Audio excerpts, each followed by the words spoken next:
Museum Monthly. I'm your host, Lucas, I'm Rafi. and today we're here with Nick Foster, and we're here at the Lambert House. So, Nick, can you tell us a little bit about the house? Yeah, so the Lambert House is probably Wilton's oldest building, at least the oldest one still standing. It was built by a guy named David Lambert, who was one of Wilton's early colonists, moved here in the 1720s, and built the house in the mid-1720s, between 1724 and 1726. He was a wealthy landowner, had quite a bit of land here along Danbury Road, and was also a merchant. So he was basically Wilton's wealthiest resident through much of the 1700s. Members of the Lambert family lived in the house through to the 1890s. The family lost a lot of their wealth along the way. Some of David's grandsons made some very poor investments in the mid 1800s.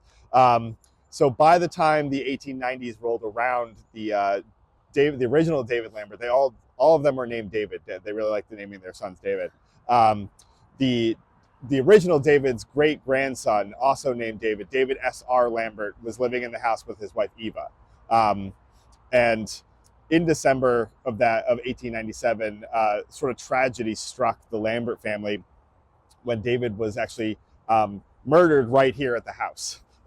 So I know we're gearing up for the holidays, but the December story I have is slightly less cheery. And it actually became Wilton's most famous crime. Because of the prominence the Lambert family had. Two former students, so David S.R. Lambert was a well-educated man. He had gone to Yale, and he was basically a private school teacher, and he was teaching school out of the Lambert house here. And one of his former students, a man by the name of Ben Willis, apparently Ben was a bit of a problem student, and he and a friend of his had heard a rumor that the Lambert wealth that had supposedly been squandered during the mid-19th century was actually hidden in the walls of the home.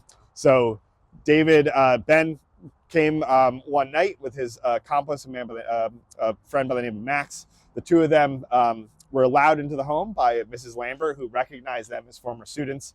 And they proceeded to actually tie up Mrs. Lambert and ransack the home. David was out getting groceries. He came back and entered the house, and there was a scuffle, and a gunshot went off, and unfortunately David was shot and killed in the house. Did they ever catch the two murderers? So yeah, actually, so Mrs. Lambert survived the encounter, and actually, as I said, recognized one of the students. They actually had to call in Pinkerton detectives. So the two men ran off into the night, into the cold December night. They stole actually David's carriage and disappeared. And of course, there was no security cameras to track their whereabouts. Yeah. So they called in the Pinkertons. The Pinkertons were before the FBI, the Pinkertons were the private detective agency you called in for high-profile crimes like this. And we have a wonderful photo in the collection of these very menacing-looking men standing on the front porch of the Lambert house. They tracked the two guys down to Chicago. Apparently that they had tried to flee out west where they could sort of disappear, but the Pinkertons ultimately found them and brought them back. And there was a very high-profile court case to actually to convict these two guys. A local Wilton lawyer actually defended them in court, but unfortunately they had confessed to the Pinkertons when they were caught, and they were ultimately hung for the crime. So obviously this house has been up for a long time. What's being done to preserve it and because it's been up for so long? So the Historical Society still owns the house. Actually, it was our original headquarters. We purchased it in the 1960s. We've been fortunate to do something called adaptive use. Basically, we maintain the building. We rent it out to local businesses. The Lambert House actually has 4 different tenants in it. There's 2 residents up on the upper floors, and then we have 2 businesses with the Historical Christmas Barn being on the bottom floor. So the rent that the tenants pay to us helps maintain the building. So the building continues to get used. It has new life. This is an important building for us to maintain. Actually, it's on the Wilton Town Seal. So it's a prominent landmark and has been for over 250 years, actually 300 years this year.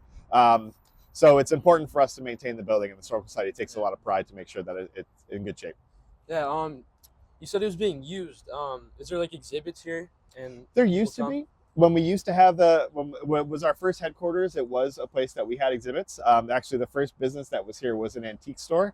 So we had an antique furniture company, and then we had our own collection here. because of our relationship with the tenants now, we all of our exhibits are at our main campus further up Danbury Road.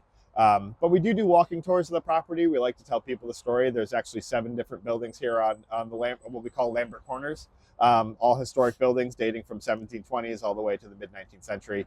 So it's a great way for us to preserve history, provide space for people in the community to live and work. And then we also get to tell really cool stories about the historic buildings. Yeah. Well, thank you so much for telling us about the Lambert House, and thank you for watching.